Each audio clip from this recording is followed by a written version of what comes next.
Esse é o projeto Comunicando Vida.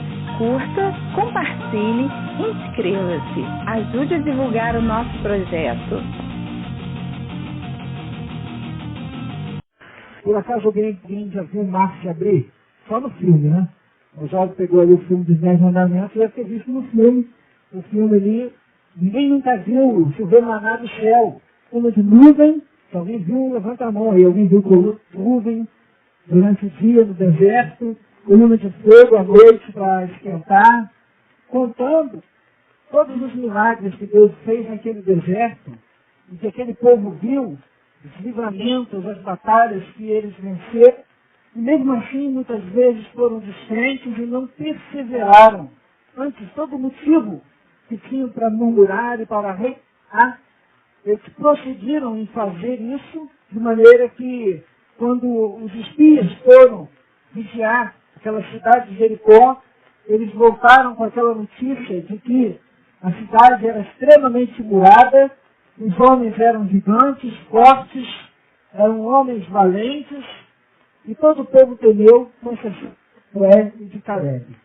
Versículos 19 a 21 dizem assim: sendo, pois, irmãos, intrepidez para entrar no Santo dos Santos pelo sangue de Jesus, pelo novo e vivo caminho que ele nos consagrou pelo véu, isso é, pela sua carne, e tendo grande sacerdote sobre a casa de Deus. Já foi citado várias vezes como é a aproximação de Deus no tempo da lei. Havia o sacerdócio, o sacerdócio levítico, em que o sumo sacerdote, uma vez por ano, entrava no tabernáculo, se consagrava, se preparava para entrar na presença de Deus e fazer o sacrifício anual por todo o povo. Além disso, eles tinham constantes ofertas a Deus pelos seus pecados, constantes sacrifícios. No livro de Hebreus, ele trata exatamente dessa transição da antiga aliança, do antigo voto que o povo tinha que fazer, das obrigações que eram feitas no antigo período, na antiga aliança, e do que nós vivemos hoje na graça de Deus. Há de se convir que muita coisa mudou. Uma delas é que o homem comum do judaísmo, naquela época, ele não tinha acesso à presença de Deus como nós hoje temos acesso à presença de Deus. Era necessário a intervenção do sacerdote, e por isso algumas igrejas ainda voltadas para a lei, ainda voltadas para o sistema antigo, fazem do sacerdote um intermediário entre Deus e o homem. Mas hoje, na nova aliança, todos nós que fomos salvos, que temos o Espírito Santo habitando dentro de nós temos acesso a Deus. Por isso o autor da Epístola está dizendo: tendo, pois, irmãos, intrepidez para entrar no Santo dos Santos pelo sangue de Jesus. A palavra intrepidez aqui sugere liberdade. Agora nosso acesso a Deus está aberto, pois na antiga aliança o acesso era através do sacerdote. Mas agora nosso verdadeiro sacerdote é Cristo, que está junto do Pai e que de uma única vez se ofereceu como sacerdote e como oferta perante Deus. Esses versículos também sugerem confiança. Seu sacrifício feito uma vez por todas já está aceito, diferente daquele que era feito na antiga aliança, que poderia falhar. Se o sacerdote não oferecesse a oferta da maneira que Deus havia exigido, e se ele não tivesse se consagrado da maneira correta, não só a oferta poderia falhar, como a sua própria vida estava em risco e ele poderia morrer se não tivesse se santificado de maneira adequada para entrar na presença de Deus. Quando nós olhamos esses versículos, essa introdução desse texto que nós estamos falando, nos dá uma grande confiança de que hoje nós temos um grande mérito, que aquelas pessoas que viram tremendos milagres não tiveram a possibilidade de entrar na presença de Deus 24 horas por dia, de ser perdoado, de ser chamado Filho de Deus. Uma confiança que hoje nós temos de saber que não dependemos de ninguém para sermos salvos, mas dependemos da nossa fidelidade a Deus e da nossa vida com Deus. Nós somos igreja. somos povo de Deus. Então, se você tem empenhado a sua fé em alguém, se você tem depositado a sua fé em alguém, saiba que você está no caminho errado. A sua fé tem que ser depositada única e exclusivamente no Senhor Jesus. Então, dessa maneira, se alguém que está do seu lado cair, você não vai cair junto. Se alguém que está do seu lado tropeçar, você não vai tropeçar junto, porque você está com os olhos fitos naquele que é o único, verdadeiro e suficiente Salvador, Senhor e sacerdote diante de Deus, que é Jesus Cristo. Amém? Agora, os versículos de 22 a 25, então nos dizem: aproximemo-nos com sincero coração, em plena certeza de fé, tendo o coração purificado de má consciência e lavado o corpo com água pura. Guardemos firme a confissão da esperança, sem vacilar, pois quem fez a promessa é fiel. Consideremos-nos também uns aos outros para nos estimularmos ao amor e às boas obras. Antes passamos admoestações quando a gente fala em se aproximar de Deus. A gente se lembra que, embora Deus tenha aberto essa porta, Deus, essa comunhão, Ele ainda é e sempre será santo, transcendente, ou seja, está acima de tudo e de todos, altíssimo. Ele continua sendo o mesmo, que era ontem, hoje e eternamente. Então, se nos aproximamos, é única e exclusivamente por graça dele, por favor dele, de maneira que ele continua exigindo algo para que a gente se aproxime dele. O que ele exige? Santidade, fidelidade, reverência, temor, não medo, como os israelitas tinham no deserto, porque eles morriam de medo da presença de Deus. Faziam tudo de errado. Quando Moisés foi subir o monte para receber as tábuas da lei, ele disse: não, Moisés, vai você e a gente fica aqui embaixo, porque nós temos medo de Deus. Mas não tinham temor de Deus, porque quando Moisés desceu, estavam eles lá com um bezerro de ouro, adorando e cultuando um bezerro de ouro, cultuando um animal no lugar de Deus. Então eles tinham medo de Deus, mas não temor de Deus. Algumas pessoas têm medo de Deus.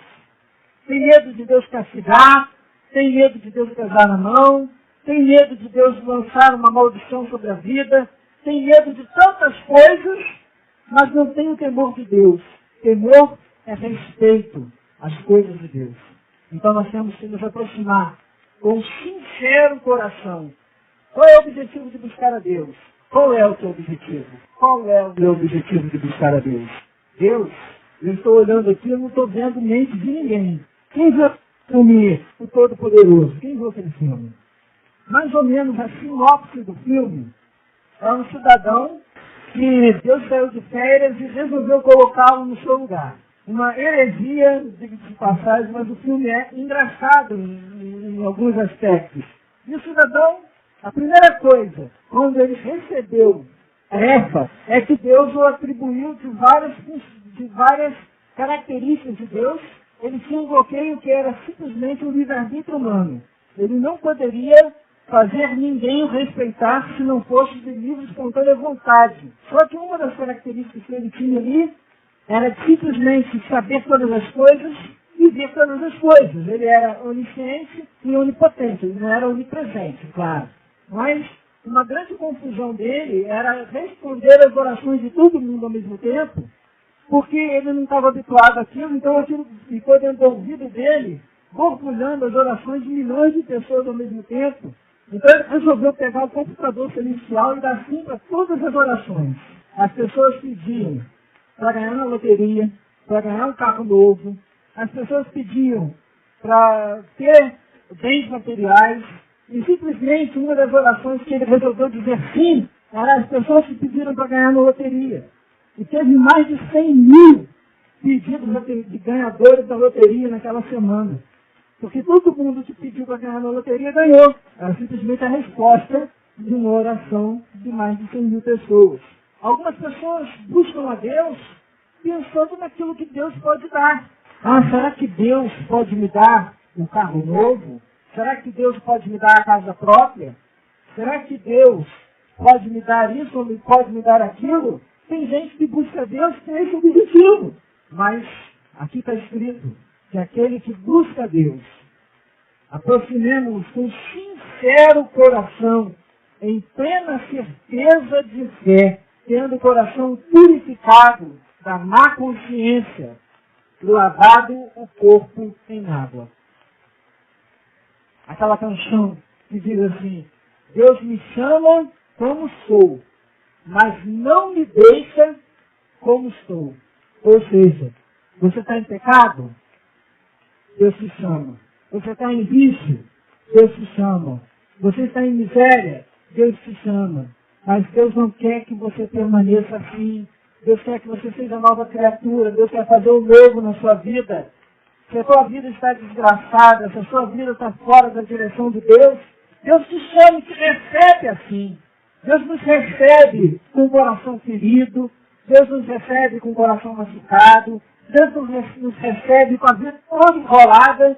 E tem gente com a vida tão enrolada que, à primeira vista, você diz: como que Deus vai tirar esse nó da vida desse sujeito? Aparentemente, humanamente falando, você não vê a solução. Mas Deus tem jeito para tudo. Essa semana eu levei uma devocional para a rádio que falava exatamente disso. Da paciência pela espera de Deus agir. A semelhança de alguém que estava no barco pescando e que lançou as linhas de pesca no mar, já que elas estavam emboladas, e teve a paciência de esperar que as ondas, batendo para lá e para cá, desenrolasse aquelas linhas embaraçadas.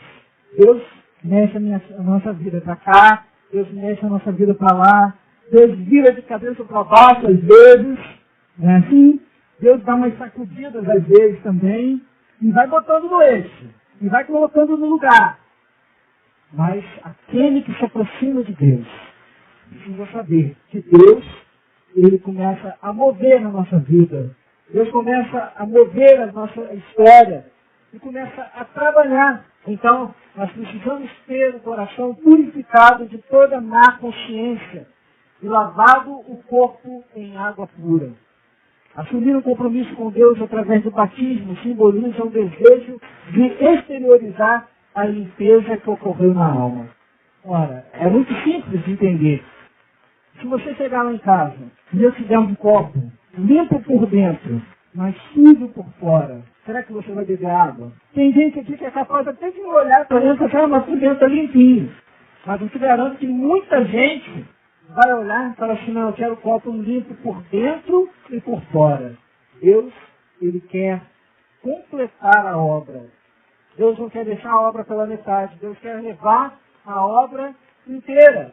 Então, purificou a alma, recebeu Jesus, recebeu a salvação, exteriorize isso. Manifeste a tua fé através do batismo. Manifeste a tua fé através de um compromisso com Deus, tendo o corpo lavado em água pura. Ah, mas então o batismo tira pecado? Não, não é isso que eu estou falando.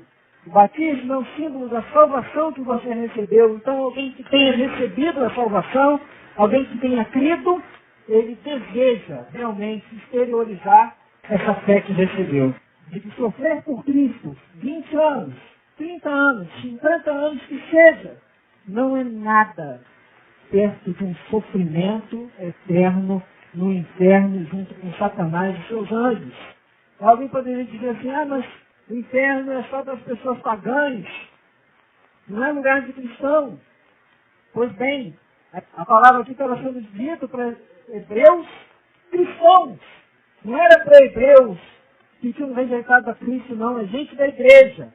É gente que tinha ouvido falar do Evangelho. É gente que estava manifestando a fé em Jesus, mas que precisava de esclarecimento sobre a antiga religião e sobre a nova fé, sobre o novo pacto que eles estavam vivendo. E o escritor aqui estava dizendo para eles que muitas vezes essas pessoas haviam sido advertidas pela palavra de Deus, mas não estavam dando crédito àquilo que Deus estava dizendo, e por isso eles seriam vítimas de um juízo muito maior do que aqueles que recebiam o juízo pela lei de Moisés. Por quê? Primeiro, porque calcaram os pés ao Filho de Deus. O que significa calcar os pés? Significa desprezar, maltratar, pisar. A traição ao Evangelho, viver depois de ter crido em Cristo, e renunciar ao Evangelho, significa a mesma coisa que você desprezar, que você maltratar a Jesus Cristo. Outra coisa que ele disse é profanar o sangue da aliança. Significa desonrar, significa tornar impuro, tratar com desprezo, ofender, porque não foi barato. O sangue de Cristo não é algo barato. Não se compra no R$1,99, não. O sangue de Cristo não se compra no bazar chinês também, não. O sangue de Cristo foi vertido, justo e sem pecado, por mim e por você. Mas uma vez ele tendo sido aspergido sobre a minha vida e sobre a tua vida, ele apagou os meus pecados. Ele apagou os teus pecados. E se você vira as costas para isso, e passa a viver como se nada tivesse acontecido, como se isso não tivesse valor, significa que você está agindo dessa maneira, desonrando, tornando impuro, tratando com desprezo e ofendendo. E por fim ele diz, ultrajou o Espírito da graça, significa afrontar, desacatar e insultar o Espírito Santo que hoje opera em nós. Olha a severidade disso que está sendo dito. Ele diz, de quanto mais severo castigo julgais vós, será considerado digno aquele que calcou aos pés o Filho de Deus e profanou o sangue da aliança com que foi santificado e ultrajou o Espírito da graça. Aí no versículo 31 diz, horrível coisa é cair nas mãos do Deus vivo. Não abandoneis, portanto, a vossa confiança, ela tem grande galardão. Com efeito, tendes necessidade de perseverança, para que, havendo feito a vontade de Deus, alcanceis a promessa. Uma das chaves da vitória é a perseverança. A gente tem, a salvação deve ser preservada, pois a promessa de Deus é para o perseverante. Quando a gente fala não abandoneis, a gente lembra do jovem rico que tinha tantas coisas boas. Aquele jovem, ele guardava os mandamentos, ele honrava a família, ele era um jovem com interesses nas coisas de Deus, mas quando Jesus tocou no seu ídolo, que era o dinheiro, ele não quis abrir mão do seu ídolo. Ele não quis abrir mão daquilo que para ele tinha mais valor do que o reino de Deus. E ele saiu entristecido, porque tinha muitos bens. Quantos de nossos dias querem Jesus, querem coisas de Jesus, querem os milagres de Jesus. Mas quando chega o preço a ser pago, aí sim a gente entende que há um preço a ser pago, que esse preço se chama perseverança, renúncia. Alguns saem pela tangente e falam, mas eu tenho que fazer isso para seguir Jesus. Eu tenho que deixar isso para seguir Jesus. Quanto que aquele jovem perdeu? Imagino que Zaqueu não ficou nem um pouco triste quando ele recebeu a alegria da salvação no seu coração, quando ele renunciou a boa parte dos seus bens e ele pagou aqueles que se julgavam ofendidos e se julgavam roubados por ele. Eu tenho certeza de que ele ficou contente em poder se livrar daquele peso e receber a alegria da salvação no seu coração. Finalizando, porque ainda dentro de pouco tempo aquele que vem virá e não tardará. Todavia, o meu justo viverá pela fé. Se retroceder nele, não se compraz a minha alma. Mas, porém, não somos os que retrocedem para a perdição, somos, entretanto, da fé para a conservação da alma. Então, esse versículo, todavia, o meu justo viverá pela fé. Se você está vivo hoje no Senhor, espero que seja pela fé. Porém, se retroceder, nele não se compraz a minha alma, diz o Senhor. Nós, porém, não somos dos que retrocedem para a perdição, somos, entretanto, da fé para a conservação da alma. Vamos louvar o Senhor, nós então estamos chegando ao fim do nosso culto. Nós possamos ter rica essa esperança de perseverar na fé com o Senhor, de nos manter firmes nessa esperança, que é a esperança da glória de Deus, e que com certeza, de tudo que nós recebemos, a salvação é o prêmio maior. Amém? Você acabou de ouvir mais uma mensagem do projeto Comunicando Vida. Muito obrigada. Ajude a divulgação deste projeto. Deus te abençoe.